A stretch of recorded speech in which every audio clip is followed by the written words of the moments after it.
Ready? Hello, everyone. Good evening. Thanks for coming to Rocky Reef tonight for Science on Tap.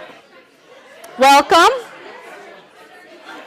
I know there's a lot of hubbub going on right now. Some of us are passing out some ice cream.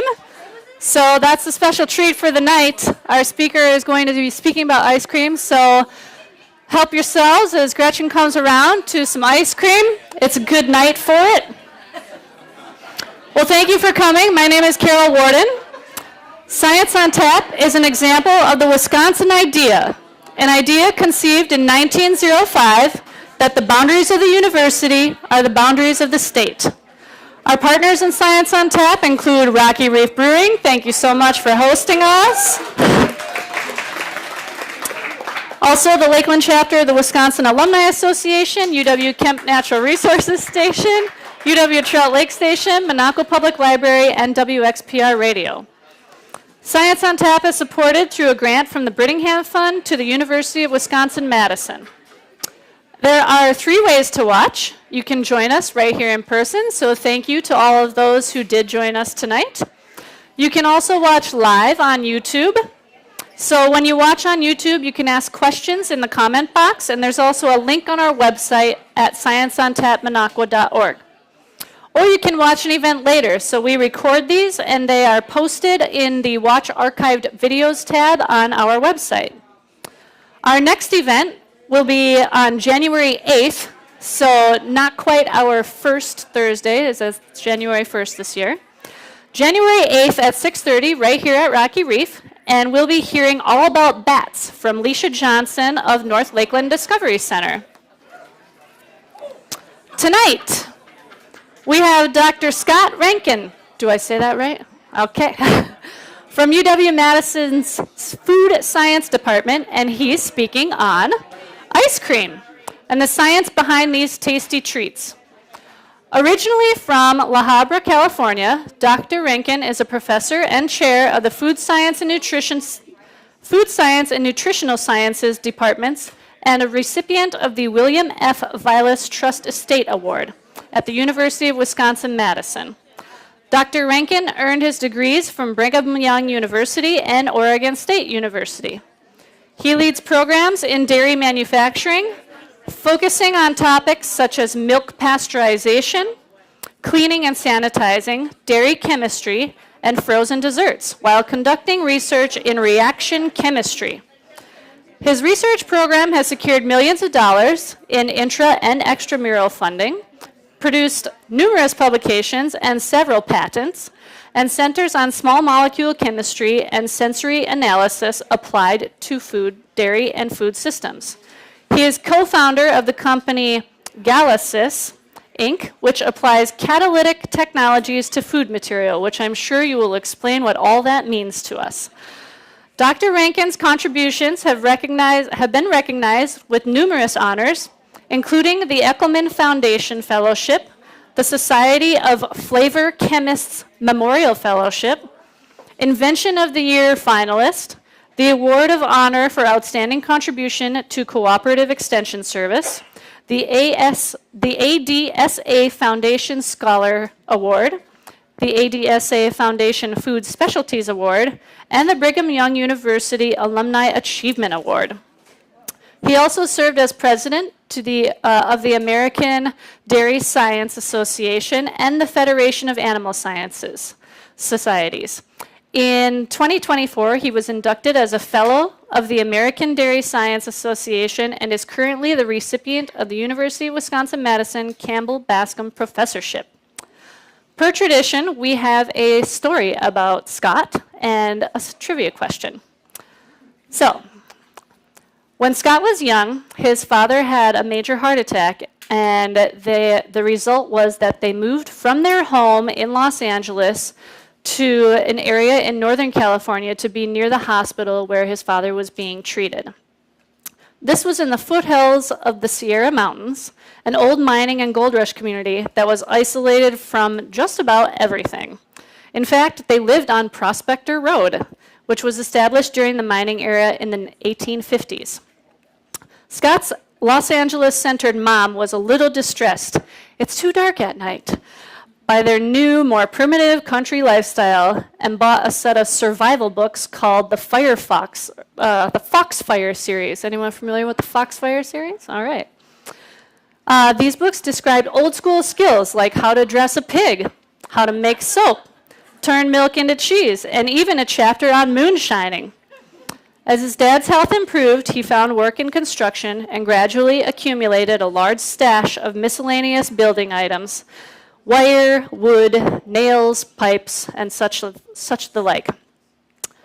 Dad passed away a few years later, though, and suddenly Scott and his mom were not only isolated from people and modern conveniences, but also financially stretched and had to make do, as they say.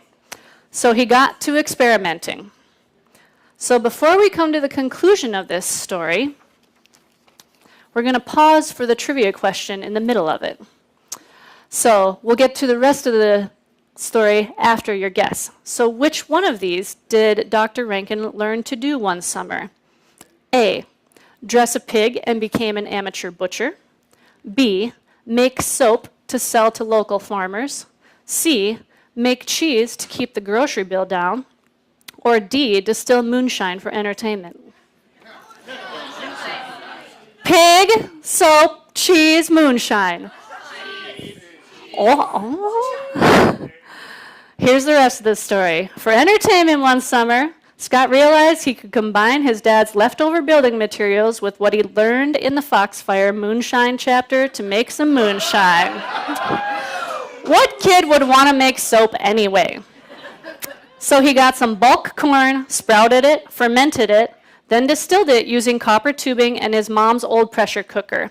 She wasn't much of kitchen equipment anyway. Scott was never much of a drinker, neither then nor today, but that experiment, learning the physics, biology, and chemistry behind the process of making moonshine, became the foundation of his interest in his eventual career in food science. A path that began with a simple mix of limited finances, boredom, Foxfire wisdom, and his dad's collection of leftover supplies. And now, Dr. Rankin. Thank you. Thank you, everyone. Well, first, thank you for the invitation to come up and visit with you all and to speak at this really cool event. This is the first time I've been in this area of Wisconsin. It's just beautiful, so you should feel very blessed to live here. Yeah, thank you.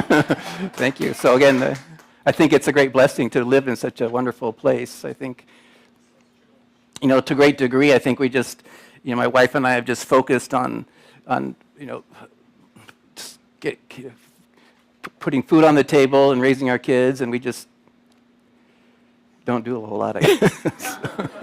So it's no PowerPoint, right? So that's new territory for most for me especially, and but I have this. I have a Post-it note, so I'm going to refer to that a little bit. But and I'm going to ask you some questions. So yeah.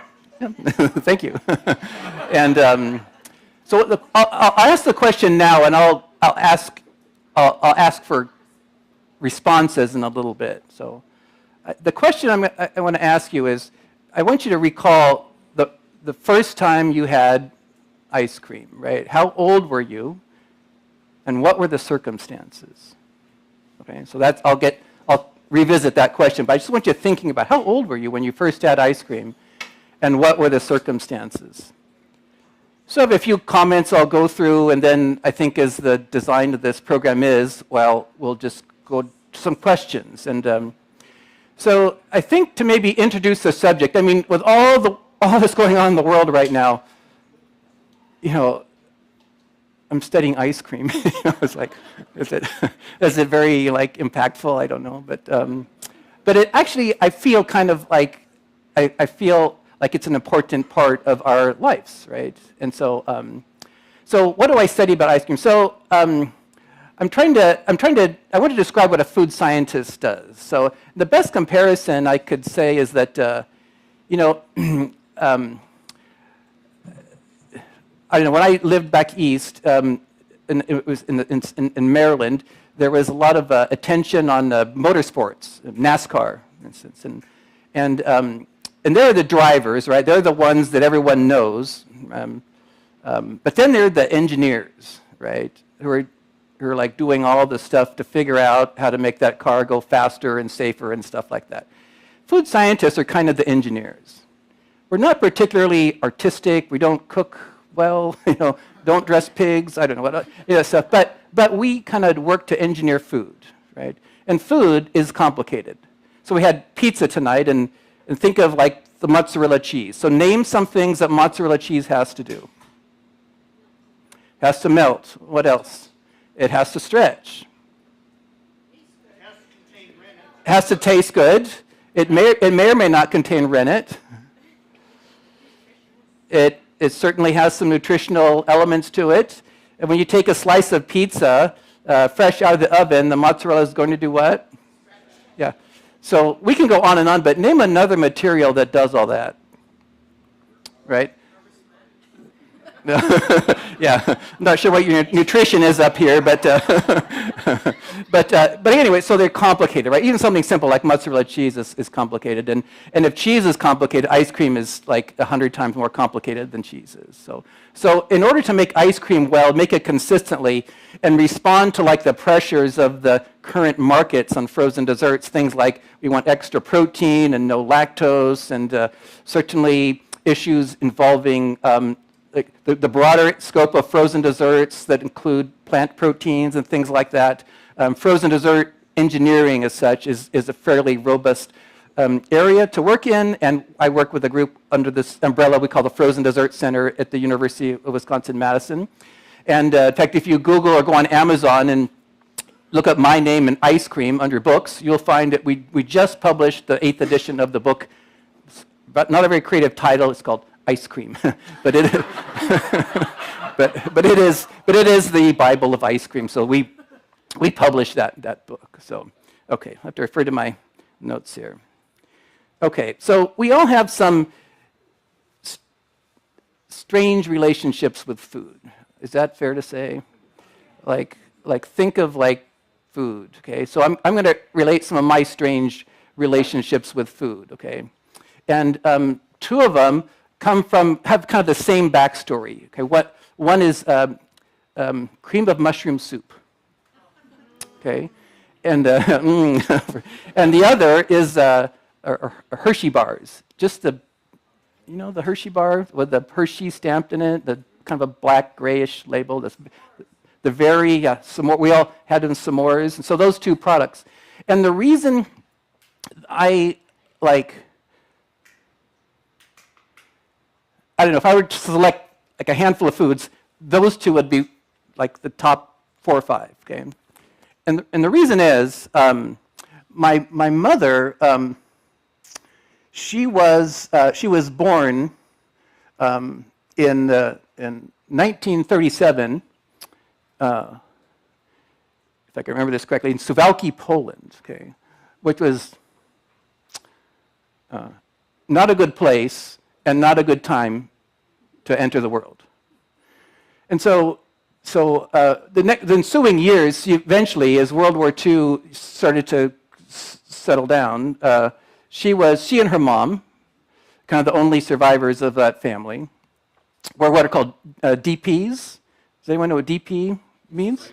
Yeah, displaced person, right? So they were DPs, and they were in Prague, in Czechoslovakia.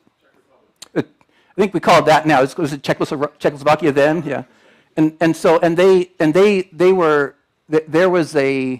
there was a wave of like fear because the Russian army was migrating westward, and so my mom, and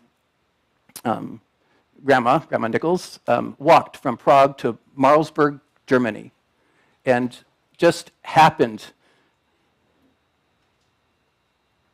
If I can get this right. They happened to walk into a town who had just been occupied by Allied forces. And you know what they gave them to eat? Hershey bars. and the saltiest soup you have ever encountered in your entire life, right? Because they couldn't read the label, right? And it was a concentrated soup, and that's what they would eat, right? So these weird relationships, we have with food. So the other one I have is, in fact, I had it for breakfast this morning. It was toast and cheese. So it's toasted bread with a slice of cheddar cheese on it. And the reason that's on my top 5 lists is let's see. So we struggled. So we heated our home with a small, like a wood-burning stove, and that's why we made toast, right? And there's something very unique that happens to bread cooked on hot, wrought iron, surface, right? And so, and then we had cheese because of our financial situation. But I still eat it. Because it's just like, to me, it's like, that's what sustained me for a long time, right? And then, so the other food on my list, though, is ice cream. and the reason it's on that list is it was the kind of the common denominator of a lot of very positive things, And one of them was, when my dad was alive, he would take us to this ice cream place called Farrell's. Couple, okay? One or two out there. And do you remember that there were 2 really famous ice cream dishes that they would serve at Farrell's? One's called the pig trough. What was the other one called? Do you remember? It was called the zoo. Okay? And it was this big bucket of ice cream.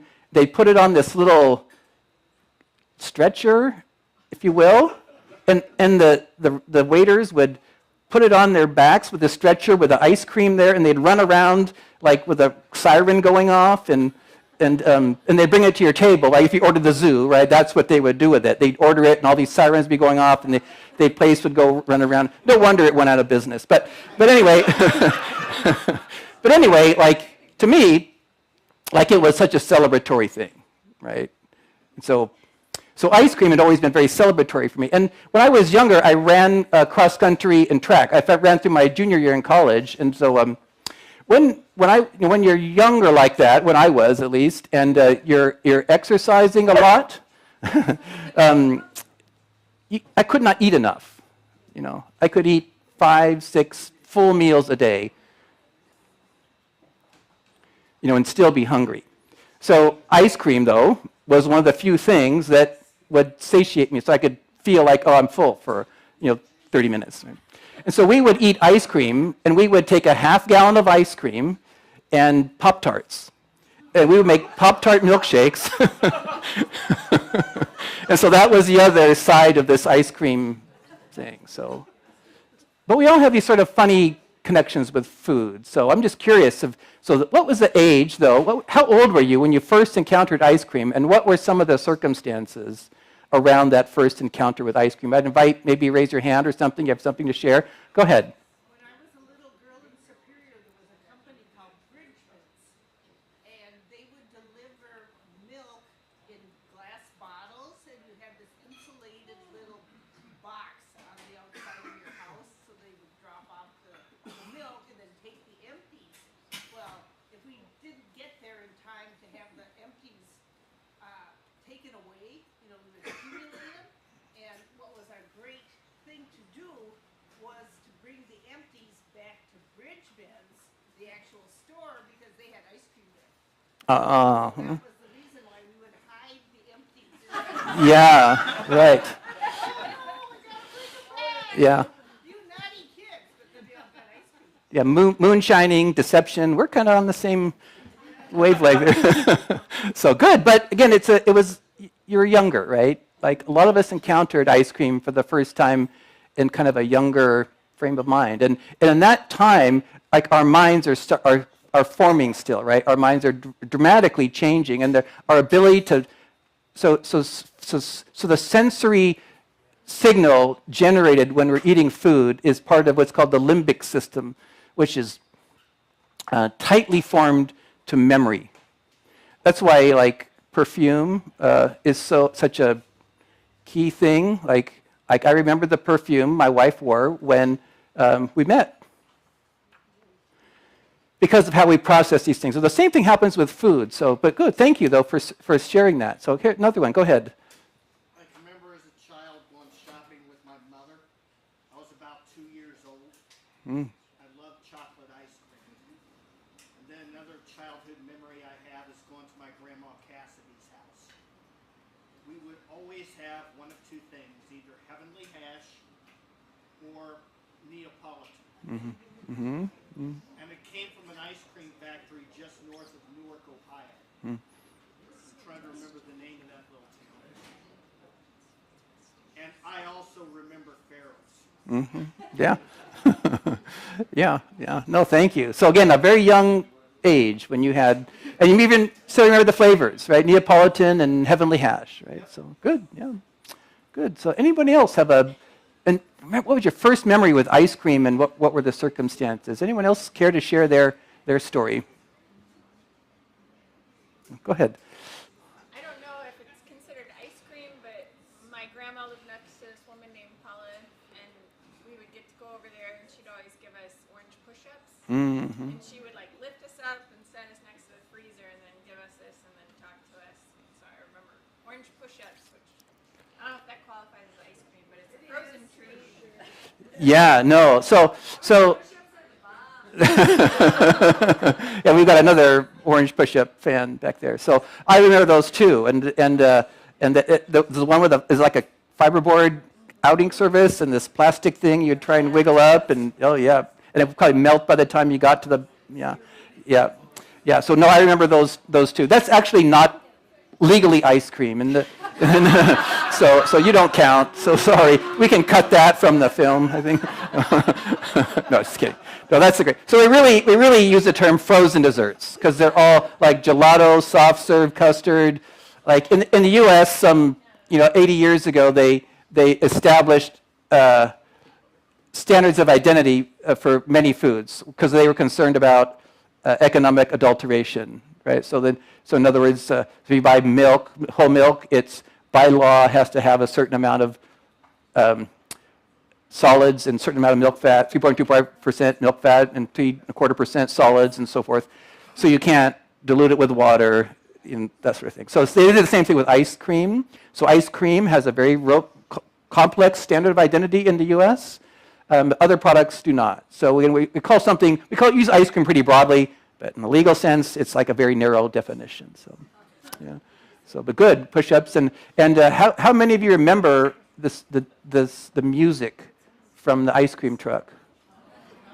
Yeah, doesn't that invoke like, I can, yeah. So good. Maybe one or two more. Any other interesting stories to share about your first encounter with ice cream? Maybe someone from the back there. Go ahead. So I don't know if this was my very first, but I remember you always went to these really big weddings, and being a little kid, and they would bring out these little squares of ice cream, and the little spoons in here reminded me of, they come with a little wooden spoon. Yeah. Yeah, oh, that was the best. Yeah. Do you remember the flavor of the wooden spoon? Yeah, it's hard to admit it, but we're all like, oh yeah, I know that one. So yeah, there's, in fact, one of my colleagues, Jim Harper at the University of Ohio State University, did several studies on the wooden ice cream spoon because they couldn't, how to say it, everyone wanted, they couldn't improve it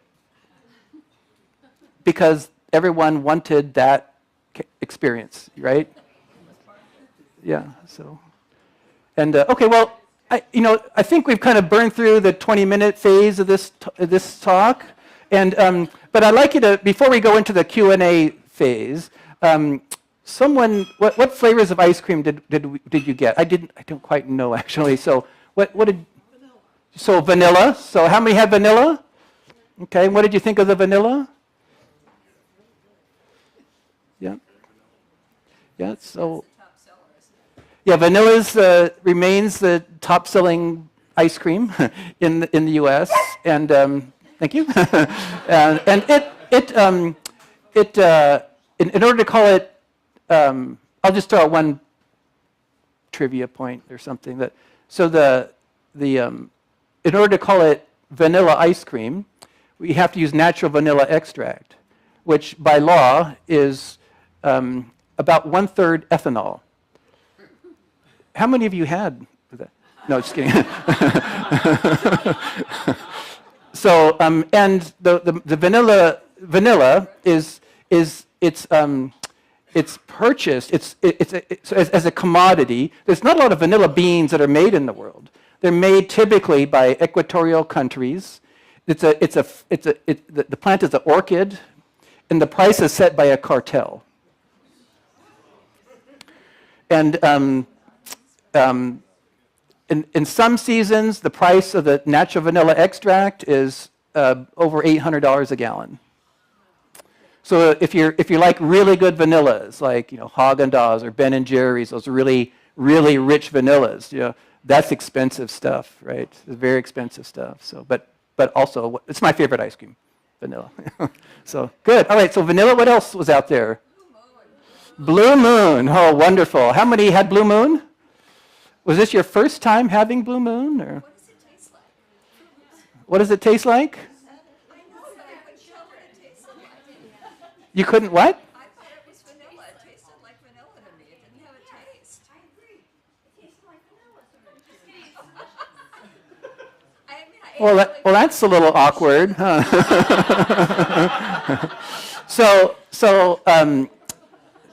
So if I say, I'm going to say a phrase, and so how many had Blue Moon? Did we have more than a few? So a handful? Okay, so I'm going to use the name of an old cereal, or not old cereal, but a cereal that's Fruit Loops. So Fruit Loop milk. Does that sound like a good fit? Yeah. So in the world of natural vanilla extract, Blue Moon is like on the other end. It's like on Mars, So, and it's a very unique, very hidden flavor. It's like Colonel Sanders' 7 spices. It's like pretty hidden chemistry behind the flavor that elicits Blue Moon. But you understand their goal, right? They wanted something that children liked and that was colorful and things like that. So it's a very popular product. So good. What other ice cream did we have? So vanilla, Blue Moon, orange chocolate chip, right? Orange chocolate chip custard, I think, right? Yeah. How many had that one, the orange chocolate chip? Okay. And okay, what did you think of it?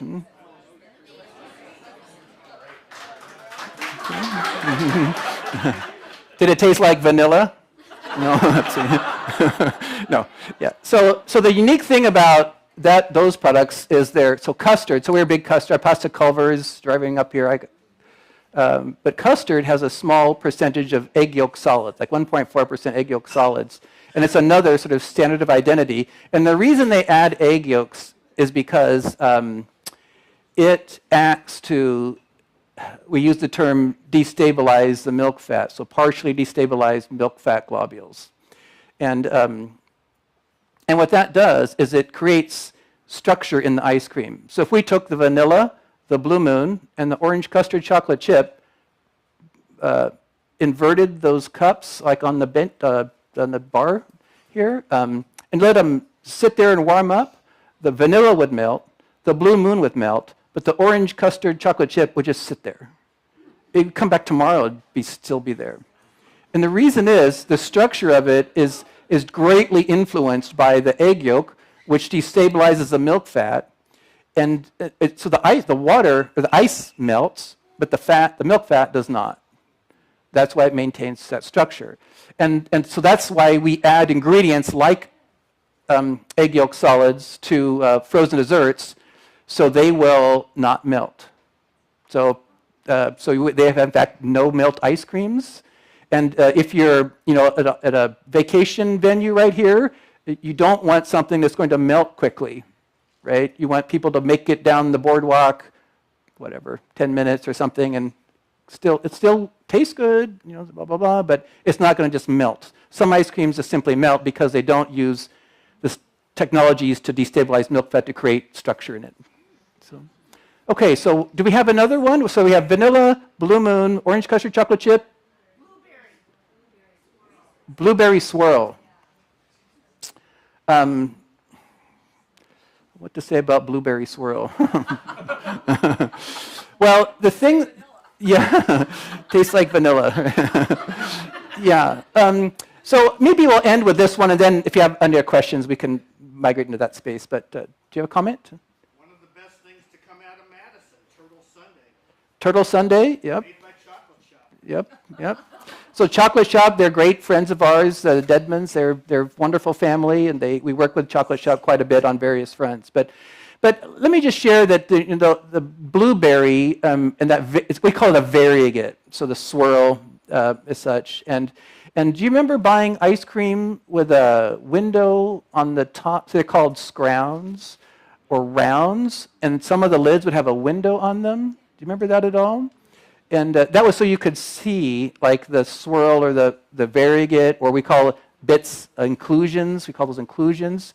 And they stopped using those because in freezer, in order to make the fluorescent lights work, they have to be really intense fluorescent lights.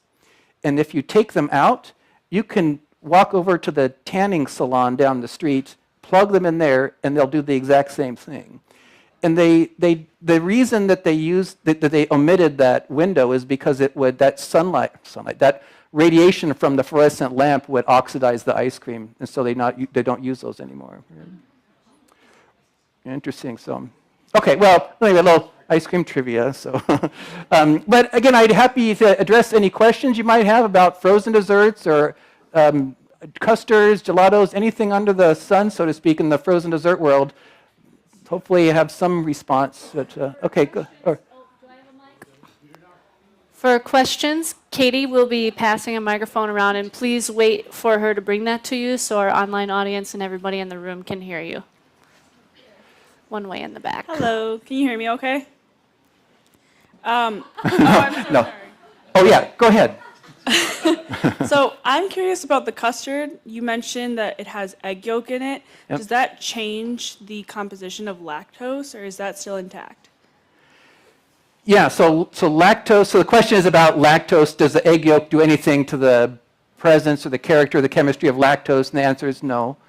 So ice cream it's a concentrated milk product. And so if you look at the standard of identity, it has more what we call dairy solids in it than the native milk does. So we have to concentrate it, and part of that concentration process concentrates lactose. And so it has more ice cream, legal ice cream has more lactose in it than milk.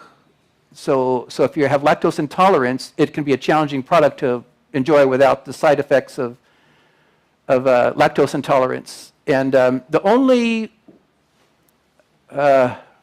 we could be here for another hour on this subject, but we're very interested in this subject. And so we're publishing with River Falls, UW River Falls, some work on lactose ice cream. Let me just ask, how many people have ever had this happen? It's been a long week, right? You had to go through Madison, what a crazy place that was. Finally back, you drove 4 hours up to the Northwoods again. Finally, you're pulling the driveway, you get through the door, you pet the dog, you do the laundry, and you're so cooked. And you think to yourself, boy, I could sure, I want you to raise your hand if you ever think this, I could sure use some lactose right now. Does anyone? Yeah. So not many, right? So my point is that it does not provide much of a value societal-wise. It does not provide a lot of nutritional merit. It's in milk mainly as it is the main component of milk next to water, and it's there to provide calories. But since most of us are challenged, we all to some degree are a little bit lactose intolerant, some, of course, more than others. So we're looking at technologies to get rid of lactose in milk. And when we do that, we can add less sugar. Because if you hydrolyze lactose, the monomers are glucose and galactose, which are smaller molecules than sucrose is.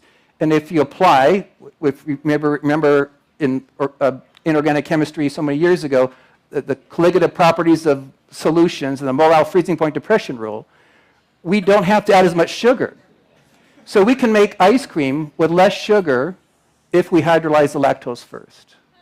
And the other point is that ice cream, so I had a Sprite here, and thank you for the Sprite. And Don't lie, it was a beer. well, Sprite has soft drinks in general. How much sugar do you think is in a soft drink? How much? Like percentage-wise, take a guess. It's about half that. Yeah. Okay, so ice cream, though, has about 3 times more than soda does. Yeah. Yeah, well, yeah. That's a good segue to the next question. And so, good question, though. So, okay, any other questions then?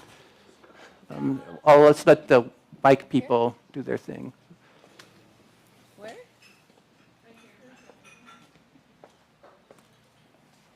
Oh, I hardly know that.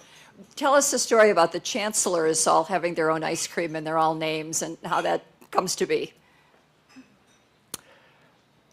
Are we still recording?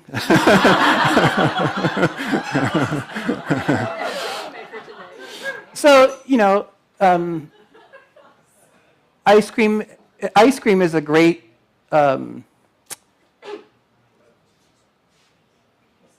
it kind of reduces hurdles between people, right? So grandchild, parent, grandparent, great-grandparent, no one has, if we all say, hey, let's eat ice cream, it's rare that someone's going to say, not for me. Scuba diving, I heard earlier, jet skiing, eating ice cream. So, it's so accessible to everyone. So the heads of state on campus, they, what a nice, means to reduce barriers amongst the many, individuals that she is meeting with, and enable some good engagement as such. So indeed, we make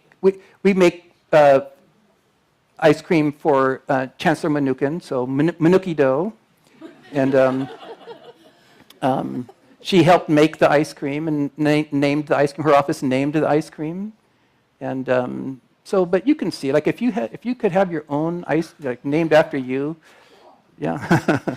So it's kind of you can kind of see its value, right? So we're trying to just illustrate, and the chancellor is there to champion the cause of campus and the scientists who make available all the things, including those things that are on the dinner table at the the big dinners, so to speak. So yeah, so we make product for it. So we made things like Barry Alvarez, and so forth. So, yeah, thanks. Not to belabor the custard point, but it was interesting when we were serving or distributing the ice cream tonight, the custard was soft and the ice creams were hardened. And so they've been out in the cold. So you were talking about if you let them melt, the custard would hold up. But it was interesting, when they were all cold, the custard was softer. Yeah. And it's like a thermos. Yeah, it'll be it'll be the structure itself is not rigid like Jell-O or hard ice cream, but it won't. So if you put just normal ice cream there, it melts into ice cream mix. It's the native substrate we use to make the ice cream in the first place. Things with a high degree of egg yolk solids, manufactured in typical freezers, it melts. It's soft. You can push on it, and it's very malleable, but it'll just sit there. So it'll warm up and melt, just like anything else will, though. Yes, doctor. When you formulate ice cream, do you also factor in, when it comes to sugar content, fructose and lactose content? Right. So, so you're asking about really the freezing point depression. So I'm trying to I don't know, relate it to this fundamental rule of solutions, right? This mole freezing point depression rule. So that is influenced by the number and the size of the solute. So if we have glucose versus sucrose versus some oligomer, we have to understand that to compute the freezing point. So the initial freezing point. So when ice cream freezes, so what happens is, so if we take 32 as the freezing point of water, right, and then Fahrenheit, right? So if we start going below that, because it has solute in it and a lot of it, it doesn't freeze at 32. There's no ice in ice cream mix at 32 Fahrenheit. So we have to start freezing it. Once we get to about 27, 28 Fahrenheit, then we start to see some small ice crystals form. And just like, was it you were showing the pictures of that flower thing? So it looks very similar to the ice that forms in ice cream. And so it's just frozen water, okay? So when you freeze ice cream, you're just freezing water. And because that happens, and we have the same amount of solute, and now less water, you follow me? The freezing point is now even further depressed. So if we look at ice cream, it doesn't freeze like water does. It displays this behavior where a certain fraction of the ice or the water is frozen, and that is temperature dependent. And what we do, the convention in the world, though, is that we want ice cream to be malleable or scoopable at about 0 to 5 degrees Fahrenheit. So when you go into a Culver's for custard or something like that, they want that frozen dessert to be scoopable. And if we don't do the math right, that ice cream at 0 to 5 degrees Fahrenheit, which is the temperature of the most, I call them freezers, then that ice cream, if we don't do that math right, the ice cream is either hard as a rock because the freezing point depression rule has yielded a higher degree of ice, or it's liquid. It's not frozen yet. So again, we have to be careful because the whole ice cream world depends on everybody's freezer. This is like a worldwide thing. For whatever reason, these two paths came together, and it's 0 to 5 degrees Fahrenheit to make it malleable, and we stored it about -25, -30 Fahrenheit. So the whole cold chain is based on those two numbers. And as a result, that is the target that influences the formulation that we use, the path that we get to the formulation to get it to be malleable at those temperatures. We have a question online. Who invented ice cream? And kind of along with that, what are the earliest findings of ice cream? Yeah, who invented ice cream? Well, there's not a clear path to answer that. The one I think maybe is most defensible is that in the early Roman Empire, they would send runners into the Alps to get snow, to bring back snow for the elite, and they would flavor the snow with honey and mead and things like that, and out of that, started to come the ice cream. The ice cream world took a big leap forward, though, when we invented mechanical refrigeration.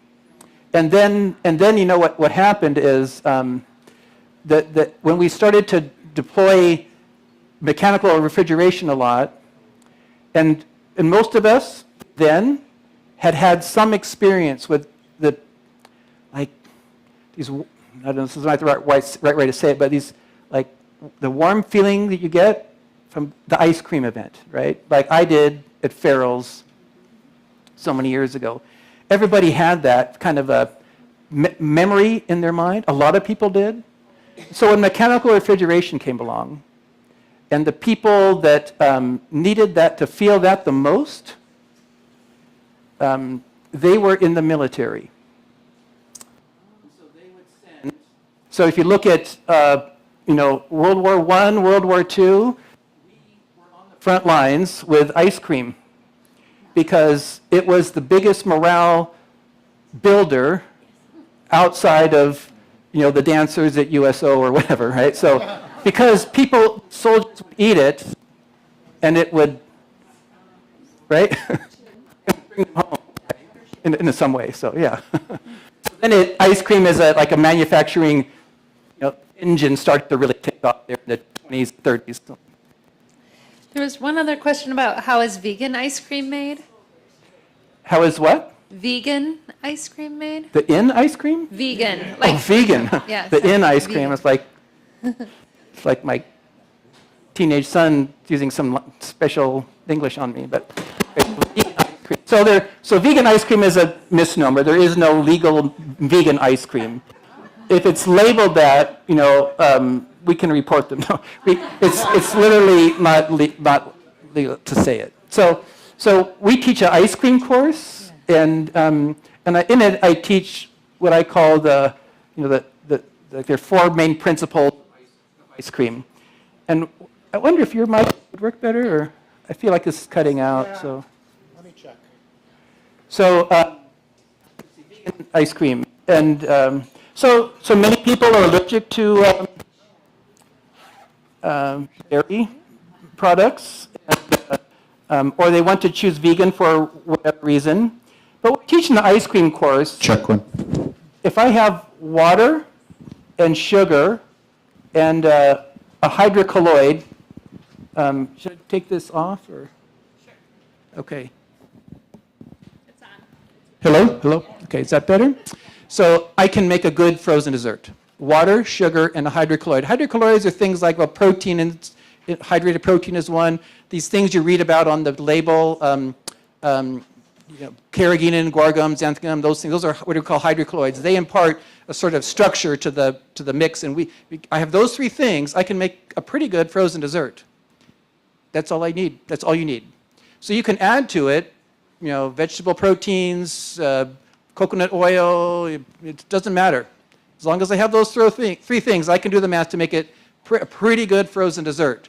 So vegan frozen desserts are simply made using those fundamental principles, but the system is really kind of blind to the presence of vegan protein or pea protein versus soy versus whatever. It's kind of blind to it.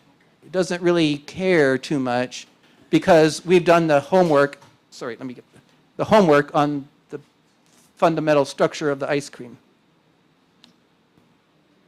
Good question, though. Anything else? Final question? Maybe a couple way in the back there, and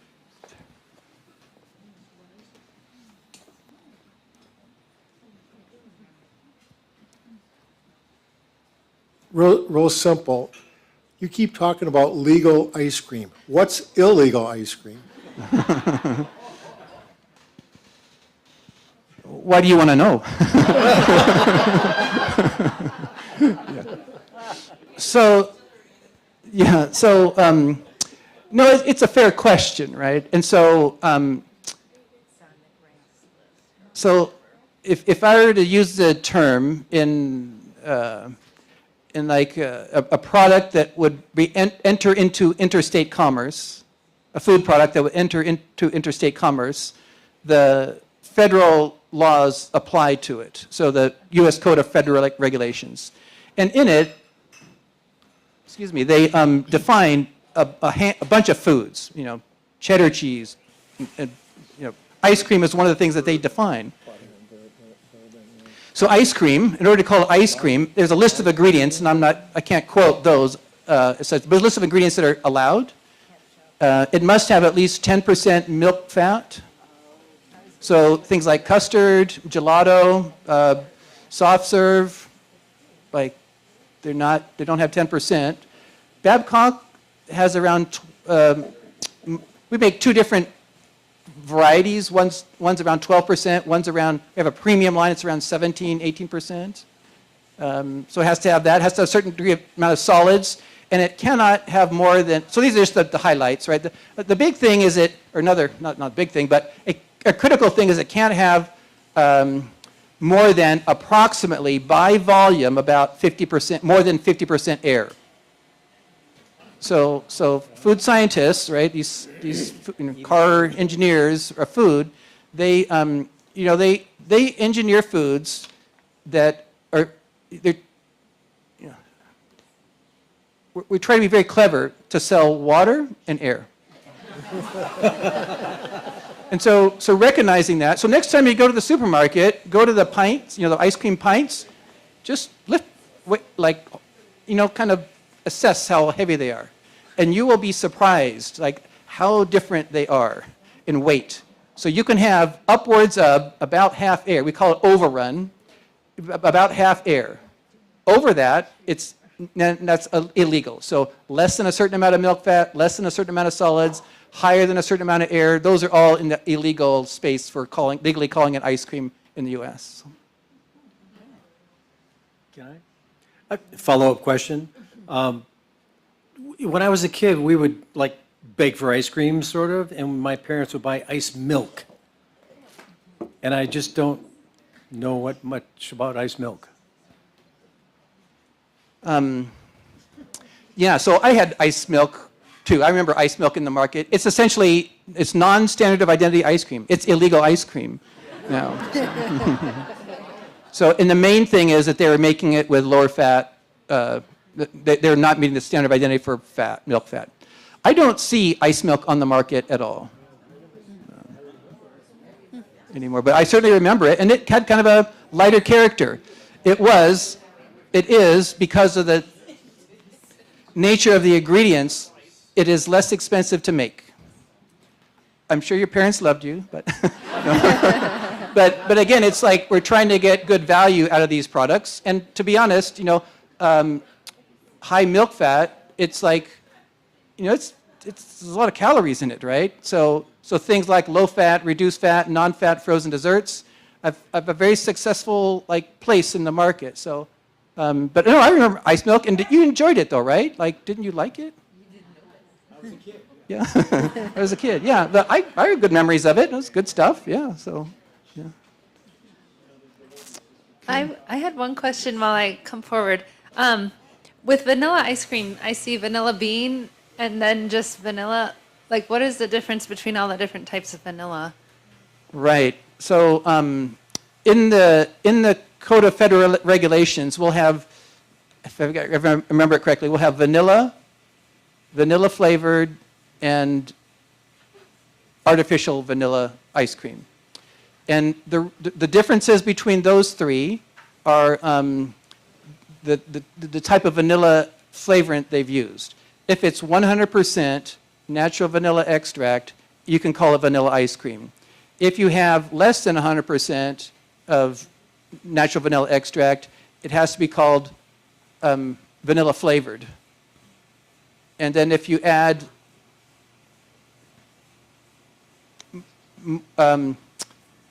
more than 50% of artificial vanilla, it has to be called artificial vanilla ice cream. I think I have that right. And the artificial vanilla is a chemical compound called vanillin. It smells like vanilla. It's made from, one of the substrates is wood pulp. So I think I passed some wood pulp facilities here. So the lignin from wood pulp is a substrate for, I think it's called the Schimick pathway, where they can generate these aromatic compounds. It's a wonderful flavor, so forth. But your question was about vanilla beans. So you know what we're referring to, right? So it's the nice white vanilla ice cream and these black spots in it, like pepper, ground pepper or something. So there's no real standard of identity of vanilla beans. You can call it vanilla bean, not have any vanilla beans in it, probably. But what they do, so I don't drink coffee, but everyone pretty much knows what coffee grounds are, right? So when they make natural vanilla extract, you know what I mean when I say that? It's just like this alcoholic, liquidy brown vanilla smelling stuff, right? So when they make that, what do you think happens with all the vanilla beans? Get ground up. They kind of have, they're like the coffee grounds of the vanilla world, right? And they used to throw them away. Now they sell them for like $10 a pound. So we can add it back to vanilla ice cream to give you a visual cue that vanilla, we were like, had Oompa Loompas grinding vanilla beans in the back, and we never did. So they don't impart any flavor at all. They're just they're there to give a visual cue, which is important, right? If Blue Moon was white, you know.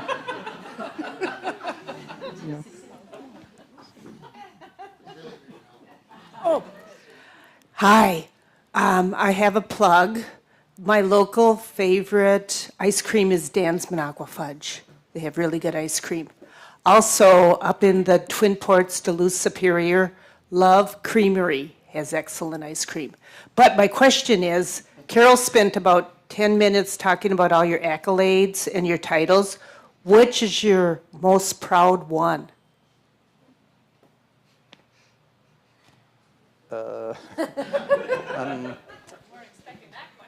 Yeah, I don't know. I mean, which is my most proud one? Which is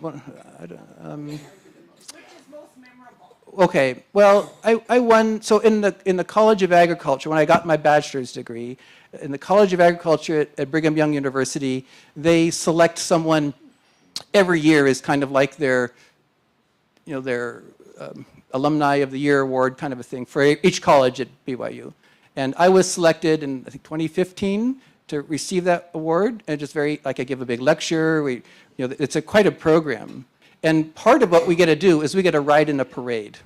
So, so my wife and I, they gave us a blanket. We're sitting on the back of a convertible, the brand new convertible car. And they teach you, I can't do it anymore. How do you do it? Elbow, wrist to wrist, or something like that. And so, so I got to ride in a parade. I don't know, pretty cool. So for a kid that was making moonshine, so that was a memorable one. But thanks for asking, though. Any other last questions? Oh, one more. Okay. I would think that the first form of ice cream would have been like a frozen yogurt. Am I mistaken?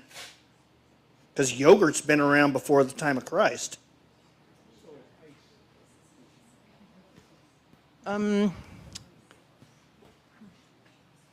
Yeah, I mean, so I don't know how I can. I would probably just plead ignorance, right, in terms of response to that. Partially. I don't know. I don't think there's any record to say that these frozen dairy-derived products were, in fact, fermented and so forth. It's highly probable that they were. But the thing that, there are a couple of, like, key principles that we learned early on, and they were about preservation, right? And if you read about, and there's some things that had, like if your people had this tool, you survived. And if you did not survive. And what's that list of things include? Shelter. Yeah, fire, so we could heat things, right? So just specifically for food. So we could cook it, that was one thing. So we could cool it, was another. And salt. So if you, that's why salt was like the thing, because it was like, again, out of that came sauerkraut and meats and stuff like that. So yeah. So I think the principles of preservation were quickly learned, right? We could, even though we didn't understand what was going on. So I suspect that while fermentation was going on, so I mentioned lactose is so high in milk. Well, that drives that is like a great substrate for its fermentation to occur, and the milk, the mammals are typically have a large population of the bacteria that ferment milk and blah blah blah. So highly probable that many were fermented, but I suspect that there were plenty that were not fermented and were similar to what we have now.